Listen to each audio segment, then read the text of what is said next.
नमस्कार, मैं अक्षय आपका फिर स्वागत करता हूं सरदार शहर के चमकते सितारे सीरीज के अंदर। आज हमारा थर्ड एपिसोड आने वाला है आपके सामने और हमारे इस थर्ड एपिसोड में हम आपसे मिलवाने जा रहे हैं सरदार शहर के एक ऐसे सितारे से जिसको मेरे हिसाब से अभी तक आप नहीं जानते। और ये जो सितारा है ये भविष्य में जाकर के, यानी हमारे सरदार शहर का सितारा है, ये भविष्य में जाकर के भारत के लिए एयरफोर्स में सेवा देना चाहता है। और इसका जो सपना है वो ये है कि इसका जीवन भारत के लिए लगे और एडवेंचरस कामों के अंदर लगे। बहुत ही एनर्जेटिक एक ऐसे युवा से, एक ऐसे बच्चे से मैं आपको मिलाने जा रहा हूँ जिसका नाम है सात्विक पारिक। इसके पिताजी सरकारी प्रधानाचार्य हैं सरकारी विद्यालय के अंदर। मेरासर चाचेरा यहाँ पर एक गांव है, उसी के अंदर प्रधानाचार्य हैं। और जिस तरीके से इस बच्चे ने खुद के स्तर पर एक मेहनत करके एक लेवल को अचीव किया, क्लास 10th में सात्विक पारिक ने CBSE बोर्ड में 90.2% प्राप्त किए हैं। लेकिन इसमें खास बात यह है कि इस बच्चे ने सिर्फ क्लास 10th में आकर के बोर्ड एग्जाम में ये लेवल हासिल किया। उससे पहले कभी भी इसने 90% के लेवल को हासिल नहीं किया था। और 10th में जो ये सफलता इसको मिली, 90+ की जो सफलता मिली, जिसको ये लगातार हर साल कोशिश कर रहा था, वो कैसे मिली, आगे की जर्नी ये कैसे रखना चाहते हैं और सरदार शहर के लिए क्या करना चाहते हैं, हम बताएंगे आपको इस एपिसोड में। बने रहिए आप मेरे साथ में सरदार शहर के सितारे सीरीज पार्ट 3 में। चलिए आपको लेके चलते हैं सात्विक पारिक से, मिलवाते हैं आपको। सात्विक पारिक, आपका आज के इस प्रोग्राम में बहुत बहुत स्वागत है। सरदार शहर के चमकते सितारे पार्ट 3 में आज आप हमारे साथ मौजूद हैं। हमारे दर्शक आपसे जानना चाहेंगे आपके अभी तक की जर्नी और आगे की जर्नी को। फिर से मैं आपका स्वागत करता हूं इस कार्यक्रम में। बहुत बहुत धन्यवाद सर, आपने मुझे इस कार्यक्रम में बुलाया। सात्विक, आपको बहुत बहुत बधाई। आपने क्लास 10th में 90.2% प्राप्त किया है CBSE में बोर्ड के अंदर, जो कि बहुत ही अच्छा परसेंटेज है आपका। उसके साथ में आपने राजस्थान लेवल पर आप कबड्डी के लिए भी खेलने जा चुके हो। तो आप हमें ये बताएं कि जो आपने सफलता प्राप्त करी है, इसके लिए आपने क्या विशेष रणनीति अपनाई अपने बोर्ड एग्जाम्स को लेकर के? क्या आपने प्लानिंग की जिससे आपको ये सफलता मिल पाई? देखिए सर, जैसा कि आपने पूछा कि 10th बोर्ड्स में आपने किस तरह की रणनीति अपनाई, तो रणनीति को मैं 2 पार्ट्स में इसको विभाजित करके बताना चाहूँगा। तो जिससे हिसाब से पहला ये है कि आप कंसिस्टेंसी रखें, लगातार आप पढ़ाई से जुड़े रहें। आप जब पेपर के नज़दीक होते हैं तब बच्चे ये करते हैं कि भाई वो लास्ट के महीने में 1-2 महीने में अपना बहुत ज़्यादा जोर लगा के पढ़ना शुरू कर देते हैं, जो कि मेरे हिसाब से शायद गलत है। क्योंकि आप अगर एंड मौके पर पढ़ना शुरू करेंगे तो उसका नुकसान ये है कि आप उसका रिवीजन नहीं कर पाएंगे। इसलिए आपको कंसिस्टेंट रहना है, पहली बात जो आपको शुरुआत से ही रखना है। चाहे आप आधी घंटे पढ़े, apart from your school, apart from your homework, आप चाहे आधी घंटे पढ़े, 1 घंटे पढ़े, और उस टाइम को धीरे धीरे आपकी कंसिस्टेंसी के साथ इंक्रीज करते रहें। दूसरा ये है कि आप अपना time to time level check करते रहें कि आप जो पढ़ रहे हैं उसमें बोर्ड के नज़रिए से, क्वेश्चन पेपर के नज़रिए से क्या वो सही है। आप अपना लेवल चेक इससे कर सकते हैं कि आप मॉक टेस्ट दीजिए। आप छोटे छोटे मॉक टेस्ट से शुरू करके 10 नंबर का हुआ, 20 नंबर का हुआ, धीरे धीरे शुरू कीजिए और अंत तक आते आते आप जब पूरे 80 मार्क्स का 100 नंबर का पेपर देंगे तब आपको बोर्ड से पहले आपके प्री बोर्ड से भी पहले आपको एक आइडिया हो जाएगा कि मेरा लेवल क्या है। उस लेवल को जानने के बाद आप और मेहनत कीजिए। जो आपके वीक पॉइंट्स रह गए और जो स्ट्रॉन्ग पॉइंट्स रह गए उनको अगर कोई इंप्रूवमेंट की ज़रूरत है तो वो भी दीजिए, और वीक पॉइंट्स को एकदम मार्क करके चलिए फ्रॉम द स्टार्टिंग। आप जब से शुरू कर रहे हैं पढ़ना तब से आपने वीक पॉइंट्स को मार्क करके चलिए, जिससे आपको एट द एंड जब आप बोर्ड्स में होंगे तो आपको बहुत थोड़ी सी चीज़ पढ़नी होगी और वो होगी आपके वीक पॉइंट्स पर। सात्विक, अभी आप एक बात बताओ कि क्लास 10th में आपने 90.2% बनाए, लेकिन क्लास 10th तक आप 9 क्लासेस जो थी, मुझे ये भी पता लगा है कि इन 9 क्लासेस में आप 90 टच नहीं कर पाए। तो ऐसा क्या कारण है कि आपने सिर्फ 10th में ही ये 90.2% आपने प्राप्त किए? 9th तक आप कभी 87 पे रह जाते थे, कभी 85 पर रह जाते थे, कई बार 83, 84 पर भी आप कई क्लासों में रह गए, लेकिन 9th के तक आप 90+ नहीं कर पाए और 10th में आकर के आपने 90+ किया। इसका क्या रीजन है? सही सुना है सर आपने कि मैं अभी तक जो है 9th तक कभी 90 क्रॉस या 90 टच भी नहीं कर पाया। हाँ 87 85 तक एवरेजली रह जाता था। मेजर कारण इसका यही है कि कभी मैंने परसेंटेज को महत्व ही नहीं दिया कि भाई मुझे कोई टारगेट परसेंटेज वाइज लेके चलना है 9th तक। और 9th तक जो मेरी अपार्ट फ्रॉम स्टडीज़ इंटरेस्ट थे उनको मैंने काफ़ी महत्व दे के चला। मैं जैसे स्पोर्ट्स हो गई, मैं 9th में काफ़ी खेला और अपने जितने भी इंटरेस्ट थे अपार्ट फ्रॉम स्टडीज़ उनको मैंने प्रेफरेंस देते हुए चला। स्टडीज़ को जितने प्रेफरेंस देनी चाहिए थी, अगर परसेंट वाइज मैं टारगेट लेके चलता तो शायद मैं कहूँगा उतनी मैं नहीं दी, और उतना मैं सीरियस भी नहीं था शायद स्टडी को लेके, क्योंकि मेरा जो इंटरेस्ट था वो स्पोर्ट्स में और इधर ज़्यादा था, तो मैंने उधर भी ज़्यादा ध्यान रखा। फिर 10th में जब आए तब भाई सब भी बोल रहे थे कि भाई 10th एक पहला पड़ाव है, आपका परसेंटेज भले ही कहीं मैटर ना करे लेकिन वो आपका एक कॉन्फिडेंस लेवल बूस्ट करेगा आपके आगे आने वाले फ्यूचर के लिए। तो एक बूस्टर होता है, तो आप बढ़िया रहेगा, जितने बढ़िया परसेंटेज लेके आएंगे तो आपको उतना बढ़िया आपका एनर्जी लेवल और आपका मोटिवेशन लेवल बूस्ट होगा। तो इसको मद्देनजर रखते हुए जैसा मैंने स्ट्रैटेजी में बताया कि भाई कंसिस्टेंसी शुरुआत से शुरू की मैंने। फिर जब पढ़ने लगा तब फील हुआ कि भाई हाँ यार अपन पहले भी ऐसा कुछ कर सकते थे, लेकिन नेवर रिग्रेट। आपको ये थॉट रख के चलना चाहिए कि आपको कभी रिग्रेट नहीं करना चाहिए। आपने अगर 9th तक स्पोर्ट्स में भी ध्यान दिया है तो बहुत बढ़िया बात है, आपकी फिजिकल स्ट्रेंथ आपकी बढ़िया हुई है, आपका टीम वर्क बढ़िया हुआ है उससे। और 10th में आके आप अगर आप पढ़ाई पे शुरुआत से ध्यान रख रहे हैं तो कोई आपके दिक्कत वाली बात नहीं है कि आप बोर्ड्स में अच्छा नहीं कर पाएंगे, तो आप बोर्ड्स में भी उससे अच्छा कर पाएंगे। प्लस जब आप शुरुआत से पढ़ेंगे तो आपको अपना लेवल पता चलता रहेगा टाइम टू टाइम, और फिर जब एंड आपका बोर्ड्स का टाइम आएगा, जब आप रिजल्ट देखेंगे अपना, तो आप अपने से सेटिस्फाई हो जाएंगे अगर आप अपने अनुसार चले हैं, टाइम टेबल आपने ठीक बनाया है। तो बस यही है, और तो सर। अच्छा सात्विक, तो आपने पहले टारगेट नहीं बनाया था और टारगेट नहीं बनाने की वजह से आपके 9 तक जो है वो मार्क्स है वो 90 कम रहे, और आपने क्लास 10th में एक टारगेट जैसे डिसाइड किया तो आपका रिजल्ट है वो 90.2% आया। बहुत अच्छा लग रहा है आपसे बात करके, आपसे इंटरव्यू करके, और काफ़ी एक मोटिवेटिंग इंटरव्यू शायद ये रहेगा हमारा। जो बच्चे इसको देखने वाले हैं शायद उनको एक अच्छी राह उनको मिल सके इससे, कि जब हम टारगेट बना लेते हैं तो टारगेट बनाने के बाद में जैसे हम उस पर काम शुरू करते हैं तो नो डाउट हम लोग उस टारगेट तक पहुंच भी सकते हैं, जैसा कि आपने किया। अब आप मुझे ये बताएं कि आपका स्कूलिंग सफ़र कैसे रहा, और अभी आप क्लास 12th में हैं तो आप अपने फर्स्ट क्लास से लेकर के अभी तक के स्कूलिंग के सफ़र के बारे में बताएं। जैसा कि आपने पूछा सर कि स्कूलिंग का आपका सफ़र कैसा रहा, तो स्कूलिंग का सफ़र ये रहा कि सर स्टार्टिंग में जब स्कूल गए पहले, तो सबसे पहली जो मेरी पहली स्कूल थी वो था बालवाड़ी स्कूल, जो कि GVM के अंडर चलती है। वहाँ पर मैंने अपनी नर्सरी KG और फर्स्ट तक की पढ़ाई पूरी करी।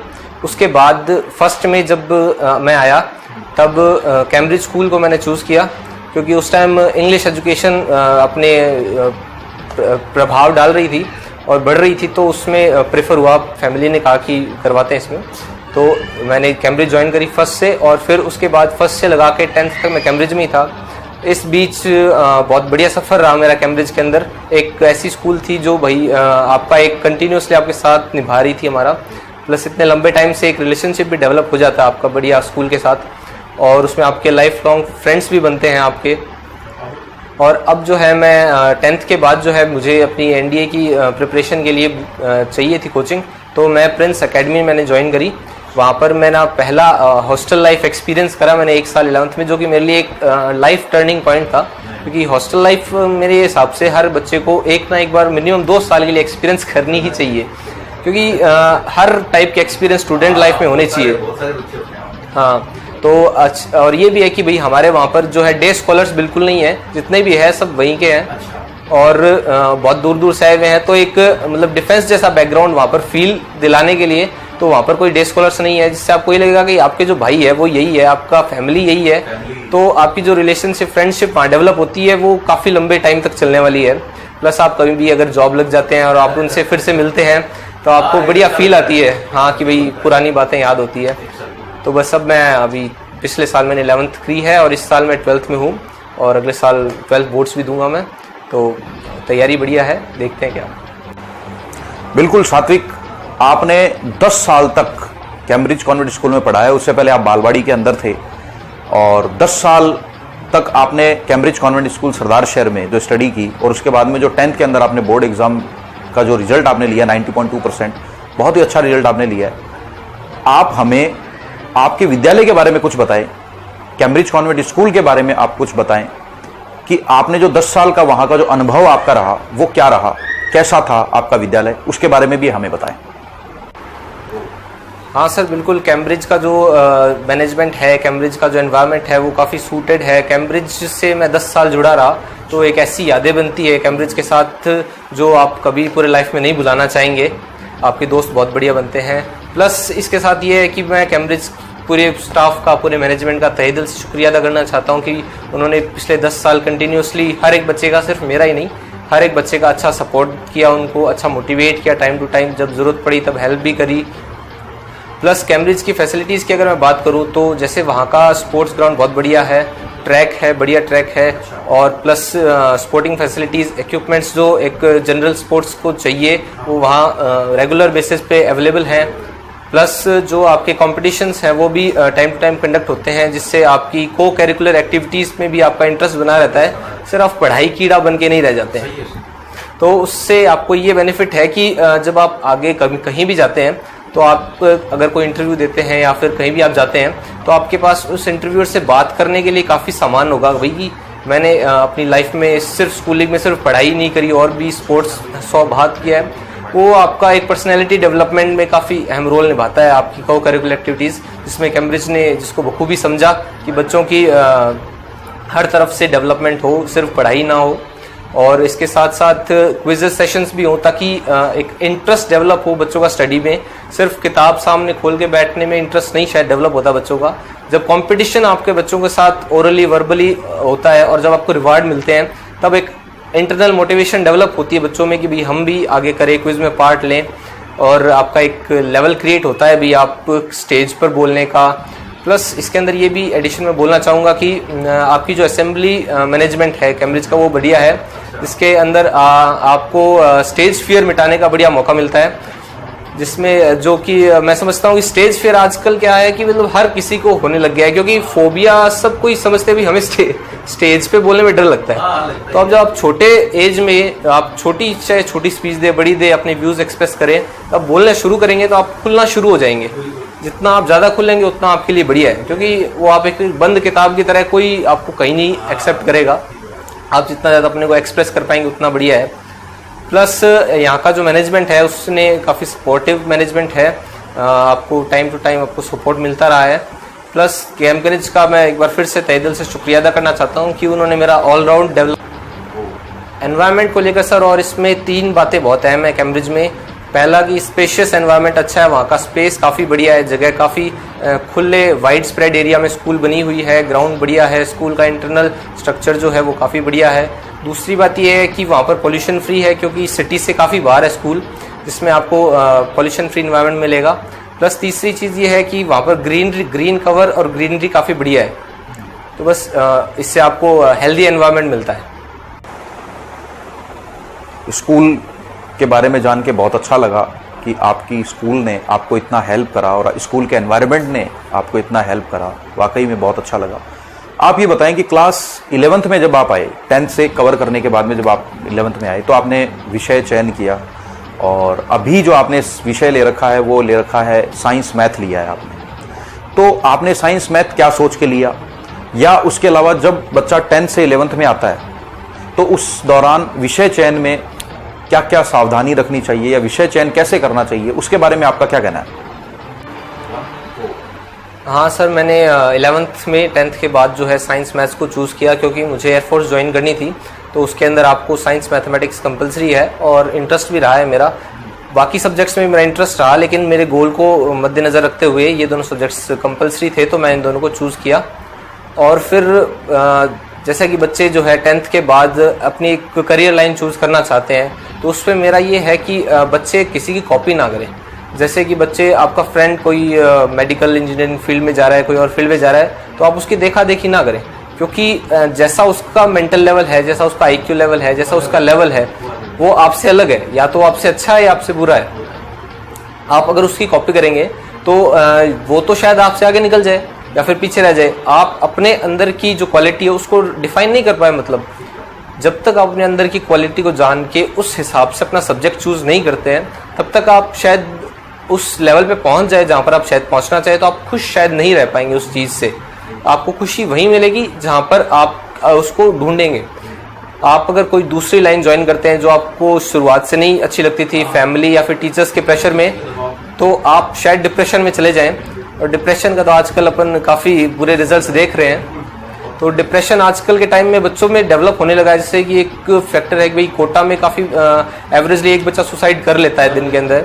तो वो ये है कि भाई कोटा एक है सेंटर है, एजुकेशन सेंटर है, लेकिन वहाँ पर आधे बच्चे ऐसे आते हैं जो फोर्स्ड आते हैं अपने पेरेंट्स, फैमिली, टीचर्स के द्वारा, और किसी को फॉलो करते हुए आते हैं जो कि शायद वो उस लेवल के लिए नहीं बने, या फिर उनकी डेस्टिनेशन कुछ और थी। जब वो किसी और डेस्टिनेशन में पहुंच जाते हैं जहाँ पर वो नहीं चाहते, तो वहाँ पर आप अपने आप को शायद खो देते हैं। जहाँ आप अपने आप को खो देंगे वहाँ पर आपकी लाइफ का महत्व नहीं बचेगा। हाँ, तो आप अपने सब्जेक्ट अपने हिसाब से चुनिए, आपकी जो स्ट्रेंथ्स हैं उनको फोकस में रख के चलिए, और किसी के कहे अनुसार मत कीजिए, सुनिए सबकी और करिए अंत में अपनी।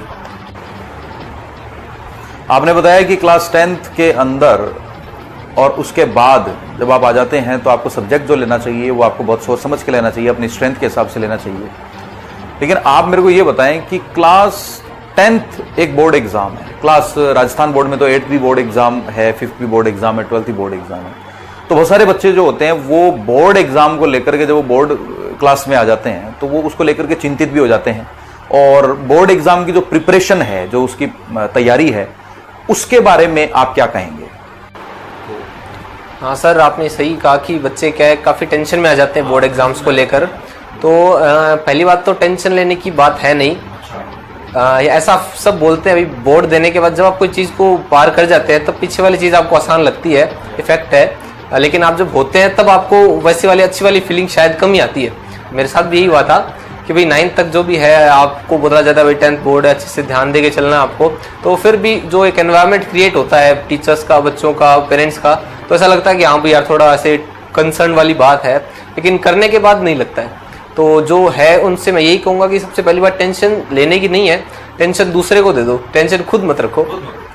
तो बात ये है कि आपको सबसे पहले जो है स्टडी के बेसिस पे आपको कंसेप्चुअल बेस्ड स्टडी जो है उसको आपको प्रेफरेंस देनी है, ना कि आपको कोई क्वेश्चन क्रैम करना है। तो उसका मेन फंडा यही है कि आपको जो क्लासरूम में पढ़ाया जाता है वो आप अच्छे से ध्यान दें उसके अंदर, और आपको जो टीचर्स बताते हैं, गाइडलाइंस आपकी देते हैं, उन पे आप अच्छी खासी नज़र रखें और उनको टाइम टू टाइम अपने तरफ से उसमें कुछ एडिशन करते रहें। क्योंकि आप अगर फुल्ली अपने टीचर्स पे डिपेंडेंट हैं तो आपका उसके अंदर रोल थोड़ा कम प्ले हो जाएगा। आपको उसके सब्सिक्वेंटली आपको अपने साथ साथ खुद का भी कुछ लेके चलना चाहिए। जैसे आपकी कोई टीचर ने कोई चैप्टर चालू करवाया तो आपको अपने साथ साथ उस चैप्टर के आगे या फिर उस चैप्टर के सब्सिक्वेंटली जो उसके रिलेशन में है उसको भी आपको स्टार्ट कर देना चाहिए, ताकि एट द एंड आपके पास ज़्यादा टाइम बच जाए उसको रिवाइज करने के लिए। और जैसा कि सेल्फ स्टडी तो बहुत एक अहम भूमिका निभाती है। जो बच्चे कोचिंग लेते हैं उनके लिए तो खैर सेल्फ स्टडी थोड़ी रिड्यूस हो जाती है, लेकिन मेरा मानना ये है कि जितनी ज़्यादा आप सेल्फ स्टडी करेंगे, जितना ज़्यादा आप खुद को टाइम देंगे, तो आप पहली बात खुद को अंडरस्टैंडिंग बढ़िया बिठाएंगे अपने साथ। क्योंकि पेपर में आपके साथ कोई कोचिंग या कोई टीचर नहीं वाला है, खुद आप ही होने वाले हैं अपने साथ। तो आपकी अपने साथ जितनी बढ़िया अंडरस्टैंडिंग है वो आपका बढ़िया रोल प्ले करेगी। और क्वेश्चंस क्रैम करने की बात है तो ये सब 9th तक खत्म हो जाता है। 10th बोर्ड में आपको नहीं पता कौन से टॉपिक से क्या चीज़ उठ के आने वाली है, तो आप हर कंसेप्ट को साथ में लेके चलें और उस पर अपना अच्छा पकड़ बनाएं जो आपके वीक पॉइंट्स हैं, जैसे मैं बार बार कह ही रहा हूँ ये पॉइंट। और अपनी जो टीचर्स हैं और अपने खुद पे बिलीव करें। ऐसा नहीं है कि भाई क्रैक नहीं होता है 10th बोर्ड, लाखों बच्चे अपीयर होते हैं, बहुत बच्चे 99% भी आते हैं लोगों के, तो वो कोई फरिश्ते नहीं होते जिनके इतने आते हैं आजकल। हाँ, तो जो आते हैं वो भी एक अपना स्ट्रेटेजी वाइज चलते हैं, उनको खुद पे बिलीव है कि हम ऐसा कर सकते हैं, और अपनी एक स्ट्रेटेजी बना के चले जो आपको अच्छी लगे उस हिसाब से पढ़े। तो बस यही है। सात्विक, आप ये बताओ कि कई बच्चे होते हैं वो टाइम टेबल बना करके तैयारी करते हैं, कई बच्चे बिना टाइम टेबल बनाए हुए तैयारी करते हैं, और इसमें कई बच्चे ऐसे होते हैं जो कि टाइम टेबल बनाते हुए, टाइम टेबल बना करके फिर वो फॉलो करना चाहते हैं लेकिन उनसे वो फॉलो नहीं होता। तो आप ये बताओ कि ये टाइम टेबल बना करके तैयारी करना क्या जरूरी है या नहीं है, और आपकी इसके बारे में क्या राय है कि टाइम टेबल बनाने के बाद में हमारे साथ में क्या ऐसा होता है बच्चों के साथ में कि भी वो इसको अचानक से या तो फॉलो नहीं कर पाते या वो धीरे धीरे उसको फॉलो करें, या कैसे करें, इसके बारे में थोड़ा बताएं आप। हाँ सर, टाइम टेबल और टाइम मैनेजमेंट ज़रूरी है एक प्रॉपर प्लान के लिए, जब आप प्रॉपर कोई प्लान बनाते हैं तो टाइम टेबल एक महत्वपूर्ण भूमिका उसमें अदा करता है। तो टाइम टेबल का ये है फंडा कि टाइम टेबल बच्चे बना तो लेते हैं, लेकिन उसको जब आप फॉलो करने की बात आती है तब कहीं ना कहीं लड़खड़ा जाते हैं। मेन कारण ये है कि जैसे एग्जांपल लेते हैं कि आपकी सिटिंग किसी सब्जेक्ट पर आधी घंटे या 1 घंटे की है, तो अपन सोचते हैं भी इस पर ज़्यादा टाइम देते हैं, तो अपन अचानक उस टाइम टेबल में मेंशन कर देते हैं भाई 2 घंटे इस स्टडी को देने, अपन इस पर्टिकुलर सब्जेक्ट को देने हैं। इससे क्या होता है कि जहाँ आप कोई गाड़ी को धक्का स्टार्ट लगाएंगे तो या तो उसका इंजन खराब हो जाएगा या फिर वो जल्दी से चल पड़ेगी, इंजन डैमेज होगा। मतलब एग्जांपल के थ्रू आप अपने अंदर डैमेज कर रहे हैं उस चीज़ से, अचानक आप इस चीज़ को पुश करेंगे तो गलत चीज़ है।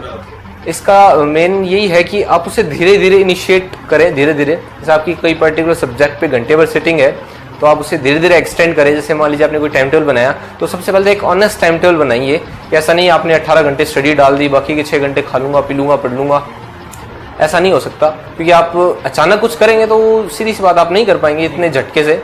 तो आपको धीरे धीरे शुरू करना चाहिए। आपको 1 घंटे अगर सिटिंग है तो अगला आधा घंटा बढ़ाइए या 15 मिनट बढ़ाइए, आपकी कैपेसिटी के हिसाब से उसको इंक्रीज करिए।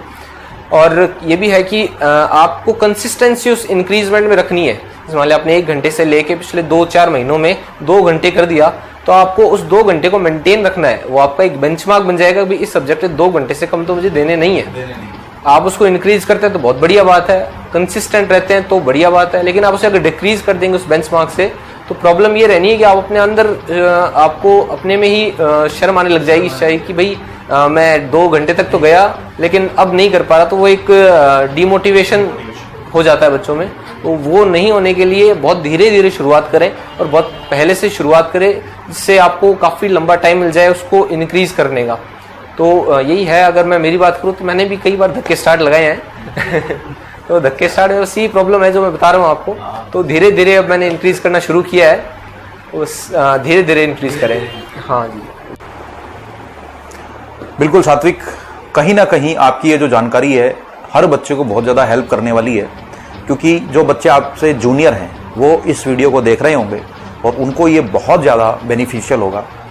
मेरे को आप ये बताएं कि सक्सेस की डेफिनेशन आपके हिसाब से क्या है? देखिए सर, डेफिनेशन जो सफलता की आप पूछ रहे हैं वो हर एक के लिए डिफरेंट होती है। जो जिस नज़रिए से देखता है वही उसकी सफलता बन जाती है। तो मेरे नज़रिए से सफलता वही है जहाँ पर आपको खुशी मिल रही है, जहाँ आप अपने काम से प्यार कर रहे हैं।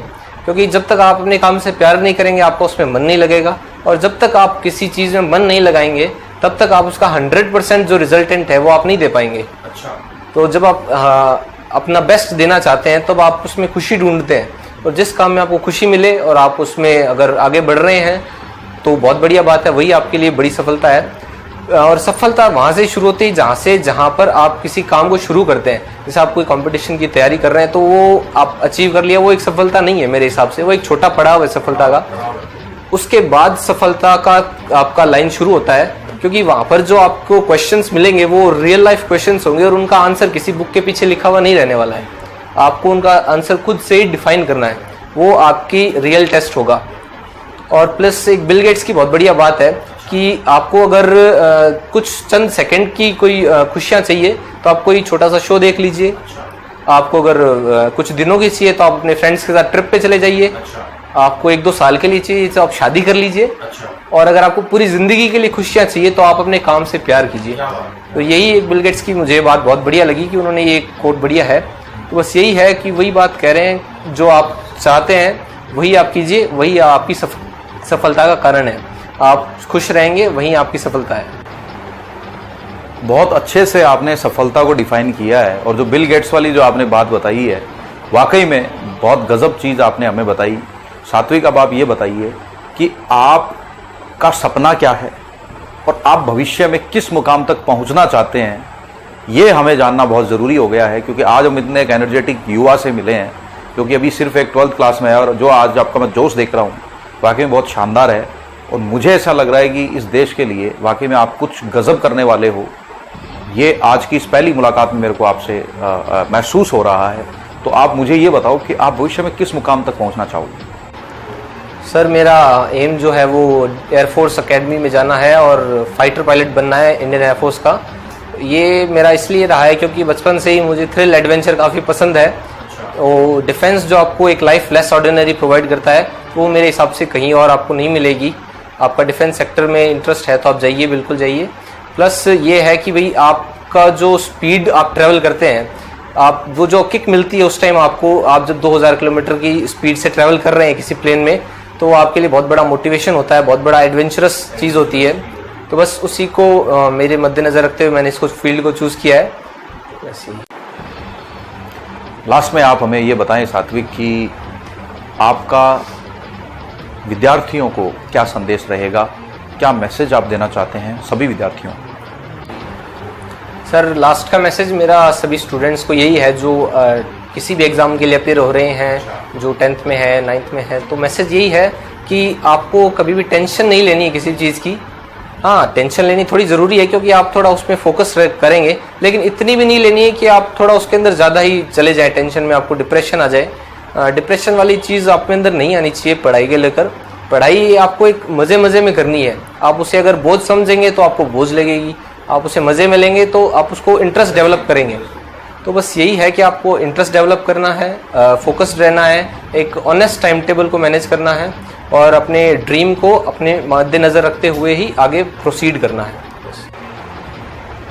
बिल्कुल सात्विक, आपने जो बातें बताई वो हमारे विद्यार्थियों के लिए बहुत ज़्यादा महत्वपूर्ण है। आपका अनुभव जो है वो हमारे विद्यार्थियों के लिए बहुत काम आ सकता है और मैं आपका धन्यवाद देता हूं कि आप इस कार्यक्रम में, हमारे सरदार शहर के सितारे कार्यक्रम में आप आए और सरदार शहर वासियों की तरफ से आपको बहुत बहुत अग्रिम शुभकामनाएं आपके उज्जवल भविष्य के लिए कि आपने जो अपना सपना बनाया है आप उस सपने को निश्चित ही प्राप्त करें और आप भविष्य में देश की सेवा करें और एक अच्छे मुकाम तक पहुँचें और बहुत सारे बच्चों के आप आइडियल भी बनें। आप बहुत अच्छा काम कर रहे हैं, बहुत अच्छी मेहनत कर रहे हैं। भारत आने वाले समय में हो सकता है कि आज आप मेरे साथ इस इंटरव्यू में बैठे हैं, आने वाले समय में और अच्छे अच्छे इंटरव्यूज़ भी आप दें, हम तो यही आपकी आशा करते हैं। जैसा कि आपने देखा कि सरदार शहर के सात्विक पारिक से मैंने आपको मिलाया। अश्विनी कुमार पारिक जी का ये लड़का है, इनके पिताजी प्रधानाचार्य हैं सरकारी विद्यालय में और जिस तरीके से सात्विक के साथ आज मिलकर अच्छा लगा, वाकई में हमें ऐसा लगता है कि सरदार शहर में ऐसे बहुत सारे हीरे हैं जिनको हम और आप नहीं जानते हैं। हमने इन हीरों को तलाशना शुरू किया है ताकि हम जान सकें कि हमारे सरदार शहर में कितने अच्छे बच्चे और टैलेंटेड बच्चे हैं जो कि भविष्य में जाकर के हमारे सरदार शहर का नाम रोशन करेंगे। आप सभी का बहुत बहुत धन्यवाद कि आप इस कार्यक्रम को आपने देखा इतने समय तक। और सात्विक पारिक, मैं आपको फिर से धन्यवाद देता हूं कि आप इस कार्यक्रम में आए। हम आपके उज्जवल भविष्य की फिर से कामना करते हैं। Thank you so much. बहुत बहुत धन्यवाद सर, आपने मुझे इस कार्यक्रम में बुलाया और मैं भारत न्यूज़ का बहुत तहे दिल से शुक्रिया अदा करना चाहता हूं कि उन्होंने मुझे सरदार शहर के चमकते सितारे कार्यक्रम का हिस्सा बनाया। ये एक बहुत बड़ा इनिशिएटिव है, बढ़िया इनिशिएटिव है, जहां आपको बहुत ऐसे बच्चे मिलेंगे मेरे जैसे, मुझसे बढ़िया, जो आपको असलियत से वाकिफ़ करवाएंगे कि भाई सरदार शहर में भी हीरे हैं जिन्हें तराशने की ज़रूरत है। हालांकि वो तराश चुके हैं, उन्हें बस जानने की ज़रूरत है। तो लास्ट में मैं भी आपको एक बार फिर से थैंक यू कहना चाहूँगा। Thank you so much.